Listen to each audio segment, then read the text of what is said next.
Amani ya Mungu idumu kwetu.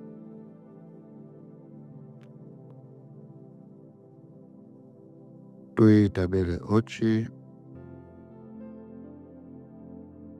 longe batana.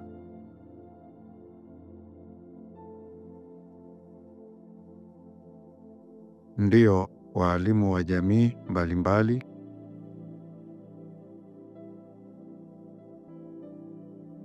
leo tunaingia kwenye somo la upambanuzi kuhusiana na mcha Mungu kuhudhuria misiba ya watu wasiyekuwa wacha Mungu.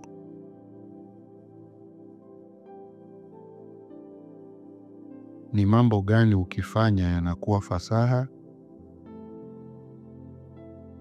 Ni mambo gani ukifanya unakuwa hauna ufasaha kwa Mungu?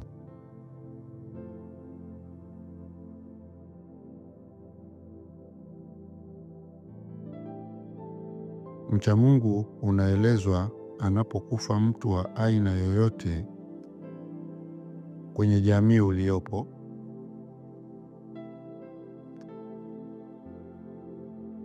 hasa kabisa tuanze na wale wanaofiwa na watu wa karibu yao. Watu wa karibu wanajulikana ni watu wa namna gani, kwa maana mke, mume, mtoto mdogo,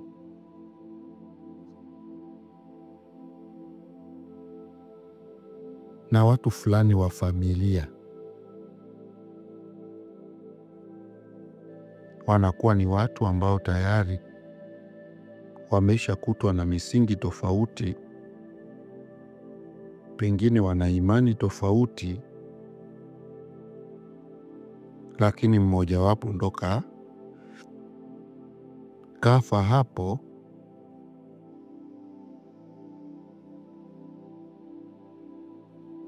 Sasa katika taratibu ya jadi, maelekezo inapotokea jambo la namna hiyo, ni vema kujua ufasaha huwa ukoje.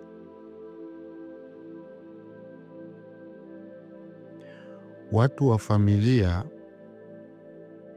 kwa maana ya watu wa karibu yako, wanapokuwa wametokea mmojawapo kafa ima wamekufa wakiwa na imani tofauti na ya jadi, wewe msibani unashughulika na shughuli mbalimbali isipokuwa shughuli za kiimani, ndo utawaachia watu wa imani husika wafanye jambo lao.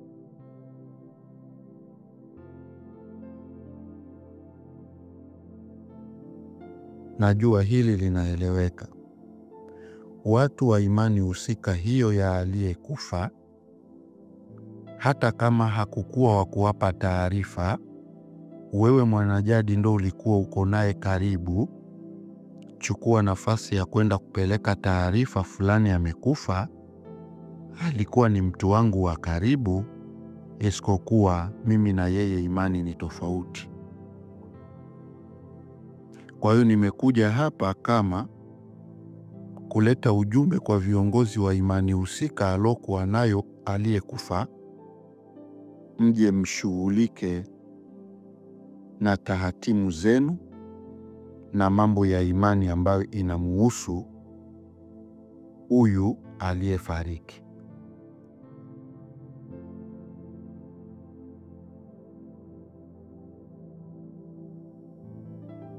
Kwa hiyo yote hayo ya kuweke wazi kwamba anaweza akawa ni mtu wa karibu yako, akawa amekufa hivyo, alafu hakuna mtu wa kupeleka taarifa. Wewe upasi kuhofia imani yoyote, wewe peleka taarifa, kawaambie mimi na huyu ndugu yangu, ima mimi na huyu bwana, huyu mama, ima mtoto, tulikuwa tuko imani mbili tofauti, lakini tulikuwa karibu katika maisha ya kimwili kawaida.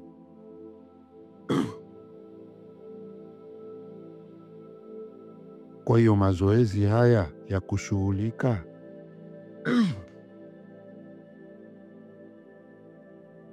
na maiti hiyo na kuja kuleta ujumbe kwenye imani husika, mwende mkashughulike na mambo ya imani hiyo. Hivi ndivyo mwanajadi unapaswa kufanya.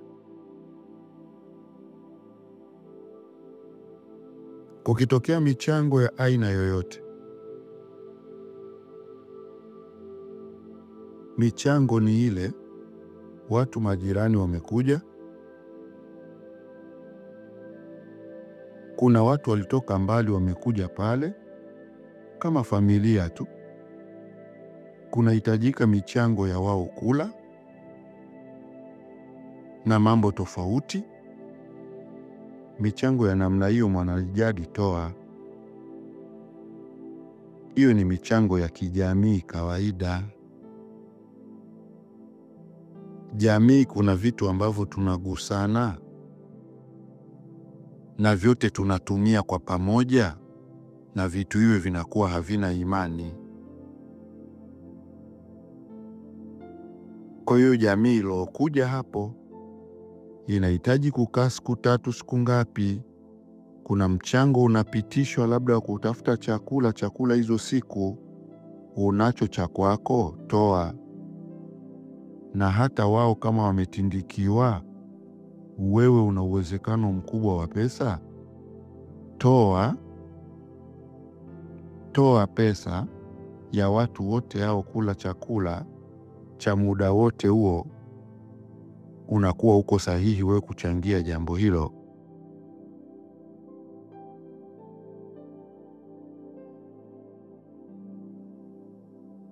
Najua naeleweka vizuri hapo.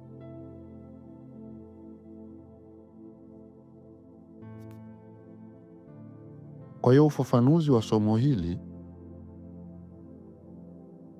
unatuelezea kwamba ziko shughuli za wewe kuzichangia. Kuna wale sasa wanachangia shughuli za kiimani. Bana, kutakuwa kuna maombi hapa ya kiimani, tunataka sasa tuchangie jambo fulani ya imani yetu ili tumfanyie labda hayo maombi na vitu 1 2 3 kwa dunia. Sasa unaambia tunachanga hivi ili tuweze tufanye dua, tufanye mambo yale. Hayo mambo sasa yanawahusu wao wenye imani.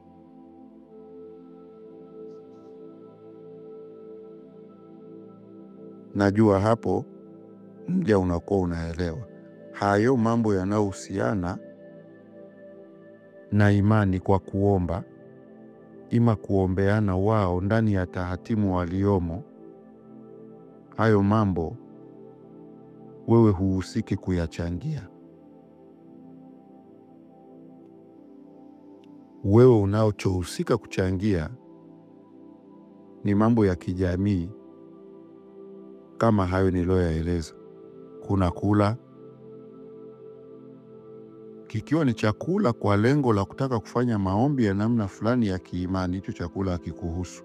Kikiwa chakula cha watu kula kawaida waliokuja msibani ili wasikai wakabweteka na njaa, moja kwa moja hiyo ni sahihi wewe kuchanga.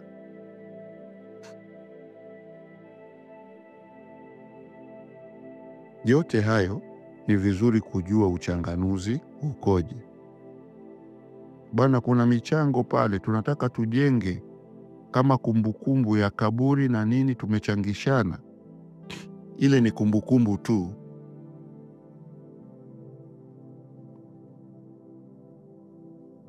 Najua naeleweka vizuri hapo. Hiyo ni kumbukumbu, isikokuwa ni kumbukumbu yao wao kwenye tahatimu ya imani yao.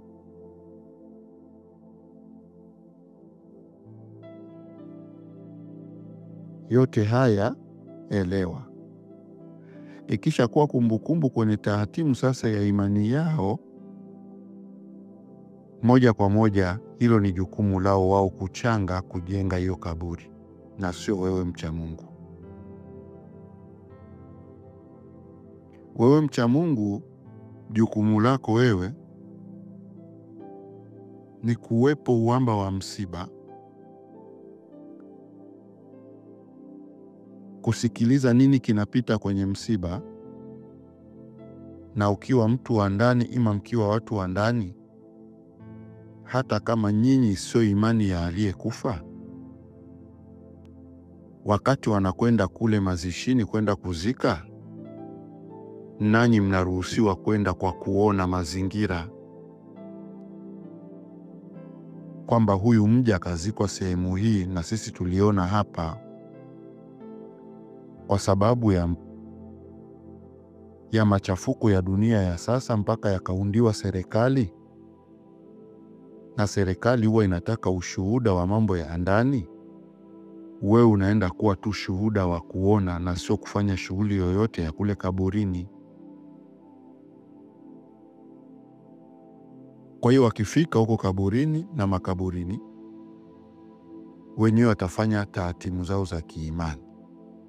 Wewe utaenda kama shuhuda wa familia kutazama mlengwa huyo kazikwa sehemu gani, ili kukija utata kwamba fulani ya kuzikwa, fulani ya kufanyiwa vitu hivi, wewe utasema mimi niliona alizikwa mahala fulani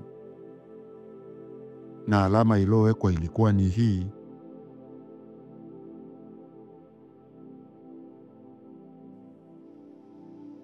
Najua hapa tunajua mipaka ya wacha Mungu kwenye jamii isiyokuwa kicha Mungu. Ni jamii ina imani zake, lakini hizo imani ni tofauti na hoja ya jadi kimungu. Sasa kushiriki hizo, ni nini huwa kinafanyika? Ndio tunachukua maelezo machache haya ya kudumu, yanabaki kwa waja kwa lengo la kusimamia utu na sio mambo ya imani.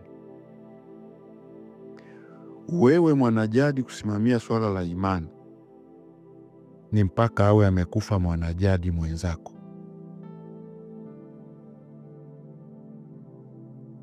Lakini anapokufa mwanajamii yoyote ambaye ana imani yake, viko vitu vya wewe kusaidia kama mja, kama mtu. Watu wa imani husika wakimsusia, kuna zile tabia za kususiana, ima kwa chuki, ima kwa mabaya wanaojuana wao, wakaisusa hiyo maiti, ikabaki hapo, haina mtu wa kuihudumia. Wewe mwanajadi unaruhusiwa sasa kutoa taarifa kwenye vituo vidogo vya kiserikali, ikiwemo serikali ya mtaa na mengineyo. Kisha hao wote waliosusia, wewe upasi kujali tofauti zao. Wewe unapaswa kumchukua sasa huyo aliyekufa, hata kama alikuwa ni mwana mapokeo na alikuwa na imani, ima hakuwa na imani kama yako, basi wewe unaruhusiwa kusimamia kumzika kwa imani yako, wewe mwanajadi.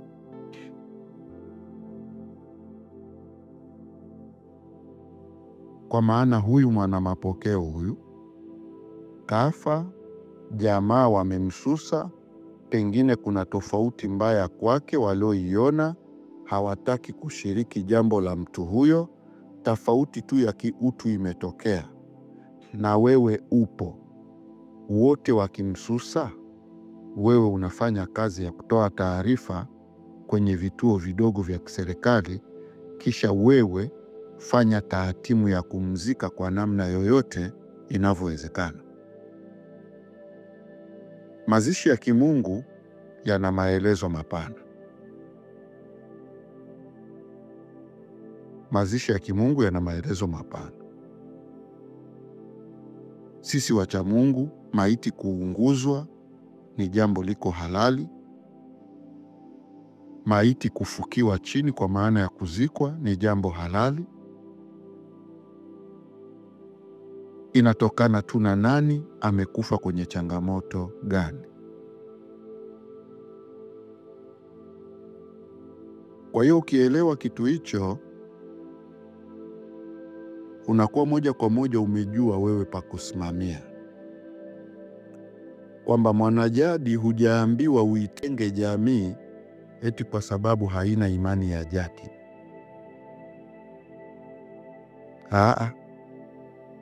Mwanajadi umeambiwa kuna vitu kwenye jamii vya kushiriki,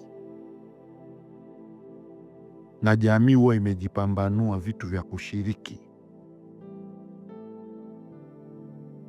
Kuna vitu vinafanywaga kabisa hivi ni nature, ni vya kiimani, na kuna vitu ambavyo huwa wamealika watu tofauti ambao sio wa imani, wanavifanyia ukumbini, wanafanyia wapi. Vitu hivi visivyokuwa kiimani ila viko kijamii kawaida kwa makusanyo, wewe unaruhusiwa kwenda kushiriki hivyo kwa niaba ya jamii tu.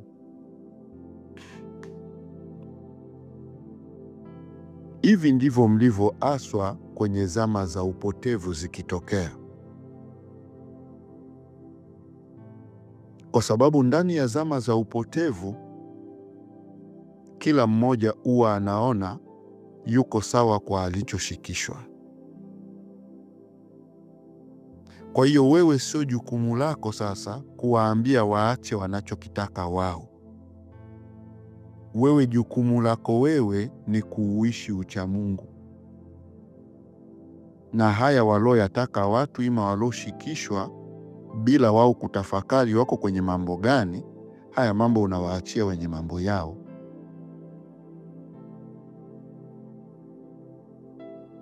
Kwa hiyo upambanuzi mpana unatuelezea hivyo kwamba kafa mtu wa karibu, jirani, shiriki kwa maana ya ujirani, sio kwa maana ya imani. Yako mambo yanahusiana na utu na hayahusiani na imani ya mtu yoyote.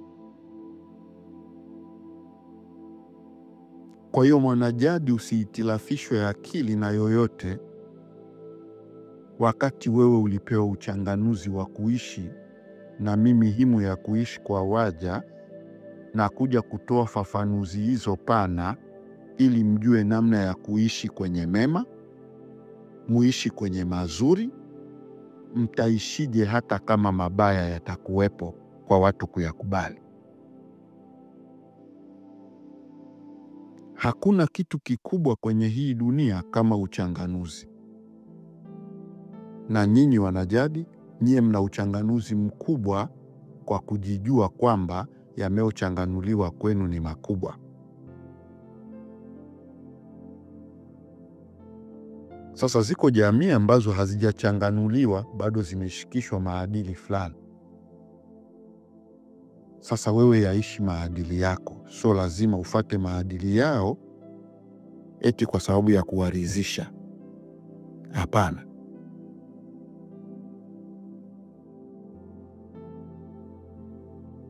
Kwenye kuishi kijamii, kila mtu akiwa na maadili yake, hilo sio tatizo. Isipokuwa anapokuwa mtu kaacha mwili, lile ni zoezi lake yeye na ya Mungu. Kwa hiyo huu mwili ni kazi ya nyie sasa kuustiri kwa vyovyote itakavyokuwa.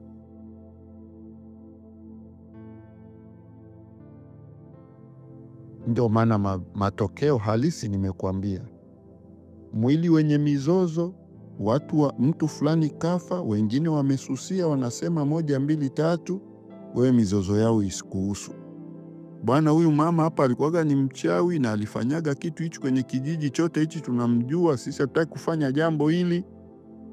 kukisha kuwa kuna ngazi ya utemi kwa maana ya serikali, wewe chukua ule mchawi aliyoitwa mchawi, nenda wewe kamzike kichamungu. Fanya taratibu zote za kichamungu.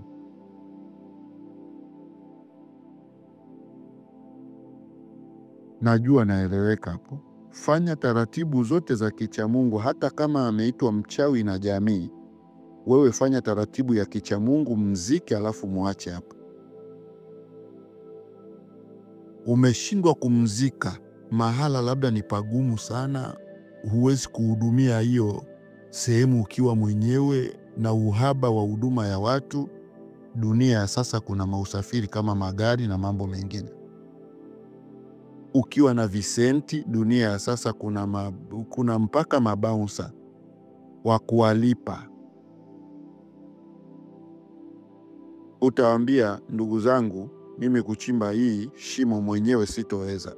Utachukua chochote utawapa, watakuchimbia, wewe utakamilisha hatua yako ya kichamungu na utamzika kwa ufasaha wako kichamungu.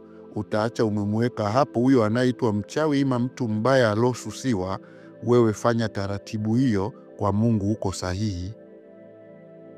Kwa sababu watu wanayekaa kwa lengo la kuhukumu watu wengine mwanzo mpaka mwisho, bila kujua kwamba kuna hukumu ambao wanapasa kwanza waijue wote kwa pamoja, jambo hilo jambo linahitaji sasa kupata ufafanuzi mpana. Kwa hiyo somo letu hili linatuelezea mambo hayo, tukae tuyajue kwa mapana makubwa, ya kwamba anapokuwa katokea mtu kufa, ziko shughuli za wewe kuchangia ima kuzifanya, na ziko shughuli ambazo unapasa kuwaachia watu wa imani wafanye.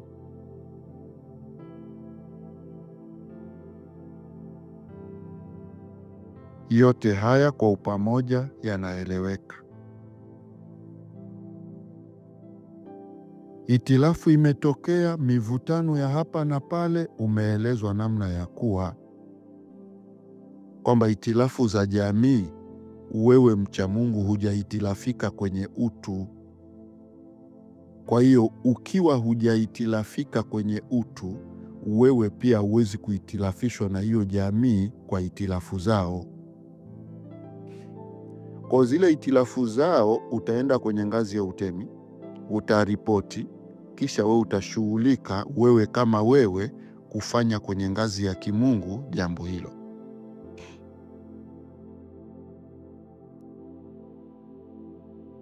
Sehemu tu ambako unasema hapa hakuna uwezekano, nitamzikaje, kuko hivi kuko vile, ndio umepewa maelezo tofauti. Kusanya kuni, kusanya vitu gani, fanya mambo gani, choma ile maiti, choma kwenye taratibu za kimungu. Itaungua hapo, itabaki jivu, lile jivu lake kusanya. Mkiwa mmeishi karibu na mtu, mnakuwa mnajua historia yake. Huyu mama alikuwaga mfugaji, huyu mama alikuwaga anauza samaki pale, kwa maana alikuwa na vitu ambavyo vinatindikiwa na maji, alikuwa na vitu ambavyo anapenda kulimalima mashamba. Najua naeleweka. Jivu wewe kwenda kulimwaga kokote ni rahisi. Jivu akiwa na mashamba yake na wewe ni jirani, ulikuwa unajua, unaweza kuchukua ile jivu kaenda ukamwaga kule kwenye shamba lake, na hapo umeshamstiri tayari kwenye taratibu ya jadi. Alikuwaga anauza samaki, ima anashirikiana na vitu vya uvuvi, alikuwa na tindiukwa za kwenye maji. Chukua lile jivu lake, peleka ndani ya maji, nenda kamwage kule ziwani, baharini, bwawani, kamwage huko. Inakuwa ni sawa na umemzika kawaida. Isipokuwa utaweka kumbukumbu chache, kama utapanda kimti fulani pale, kwenye hiyo foroza ya maji, umemwagia kwa pale mbele, wima ule uliomwagia unaweza ukaweka kama kialama fulani, kama jiwe ima jambo fulani, kwamba mlengwa aliyekufa nilimwaga jivu lake ndani ya maji, lakini ilikuwaga saizi hii. Unachukua kigezo chochote, hata kama ni fundi, njoo ujenge ka kitu fulani tu, kumbukumbu, unaweka jina lake pale, basi habari inakuwa imekwisha. Ima hata unaweza usiweke jina, lakini ile kumbukumbu unakuwa umeiweka kwa ajili yake, kwamba alikufa ukafanyaje? Alikufa nikaunguza maiti yake, nikachukua jivu nikaendaga kulimwaga baharini, ima nikamwaga ziwani. Sasa ziwa linaforoza na bahari ni hivyo hivyo. Kwa hiyo ulimwaga kwenye foroza gani? Hapo ndo unaweka alama. Sasa ya Mungu yametuambia mambo haya. Kwa hiyo inapotokea msiba, usinyanyapae wala usinyanyapalike kwa watu, eti kwa sababu labda imani za watu hizo ni tofauti. Wewe mwanajadi umeambiwa nenda kwenye msiba wowote, shiriki msiba wowote, isipokuwa uchanganuzi wake ni huo. Tahatimu za mambo yale yanayohusiana na imani wanatakiwa wachange wao watu wa imani. Mfano, wewe mwanajadi unajua wazi kwamba mtu anapokufa huwa ana nguo yoyote ya kwake yeye, ndo anaweza akachaguliwa nguo moja akastiriwa nayo akaenda kuzikwa. Na kama alikuwaga na nguo yake ya ibada ya kijadi, basi hiyo ndo alikuwa anapewa, anavikwa, anakwenda kuzikwa nayo. Na kama amekufa kwa mujibu wa siku, alikuwa na nguo za rangi hizi, siku 7 zina rangi 7 tofauti: nyeusi, kijani, njano, nyekundu, bluu, zambarau mpaka nyeupe. Hizi rangi 7, endapo mlengwa amekufa alikuwa nazo mle ndani nguo hizo. Unatazama tu ni siku gani aliyekufa. Hizi siku zinatafsirika kwa majina na pia zinatafsirika kwa rangi. Unachukua rangi ya siku moja, anavikwa na anakuwa amekufa kwenye stiri inayostahili. Jadi mmeelezwa hivyo. Sio kwamba kwenye jadi eti mtu akifa lazima ana nguo maalumu, lazima avikwe, itafutwe hiyo nguo maalumu. Hapana. Najua hivyo, tunaendelea kuelewa. Hana hizo nguo, atavaa nguo yake ya kawaida, atastirika, atazikwa. Ziko tahatimu za watu wengine, utakuta hauvai nguo yako yoyote, unavikwa nguo ambayo ni ya tahatimu ya hilo jambo. Hiyo nguo wewe huhusiki kuinunua. Ukitaka kuyafanya hayo kwa kutaka ni wewe sasa, lakini wakishasema tu kuna nguo ya imani fulani, mpaka mtu akifa lazima hii nguo ishonwe, hiyo nguo sio lazima wewe sasa kuishonesha wala kuifanya. Acha watu wa imani wahangaike kuitafuta. Sasa si jambo la imani yao, hilo ni jambo linafanywa kiimani. Sasa kwa hiyo hilo jambo wewe huwezi kuliingia, kwa sababu wewe unajua wazi kwamba mtu anapokosa vazi wakati wa kufa, yeye alikuwa hana shuka. Sasa alikuwa na shuka yake humo ndani. Hiyo shuka kwa mwanajadi ndio inachukuliwa, anastiriwa ndani ya shuka ile, anakwenda kuzikwa na shuka yake. Alikuwa na gauni lake, alikuwa na suti yake, anavikwa ile ile, anakwenda kuzikwa. Ni kumstiri tu ule utupu usende ukawa kadamnasi kwa watu wanaomstiri, ndo maana yake. Hii kuzika kwa rangi ni kuhitaji matokeo. Kama alikuwa na matokeo ya kurejea, yatarejea kwa uzuri zaidi endapo umemzika kufuata taratibu za rangi. Yote haya kwenye jadi mmeelezwa, na hamjaambiwa eti kwamba msishiriki misiba. Misiba shiriki, isipokuwa mambo ya kwenye misiba baada ya dunia kuingia kwenye taharuki ya kiimani na watu kuwa na imani tofauti, basi wewe unapasa kuwa na msingi huo uliosemwa hapo.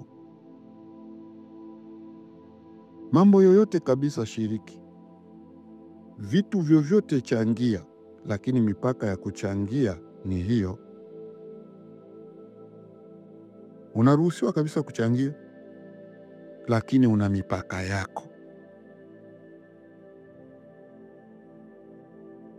Mipaka yako umeambiwa, bwana, vitu vya sharti za kiimani, sisi hatuwezi kumzika mtu mpaka avae nguo fulani, avikwe nguo fulani. Hiyo nguo wewe usiinunue. Acha wenye imani husika, wenye kujua jambo lao, wainunue hiyo nguo. Wakiikosa ni wao ndo wameikosa, sio wewe umeikosa. Sasa watatazama kama utaenda kumzika uchi ama namna gani, ni wao. Hata uwe na mabilioni kiasi gani, usinunue hiyo nguo.